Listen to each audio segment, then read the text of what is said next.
चटका देऊ काय आणि आता करते वाला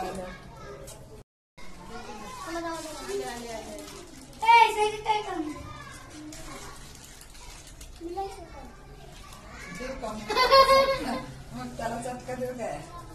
आणि आता करते वाला खरं करायचंय काय आपलं माहिती काय असतं खाल्लेलं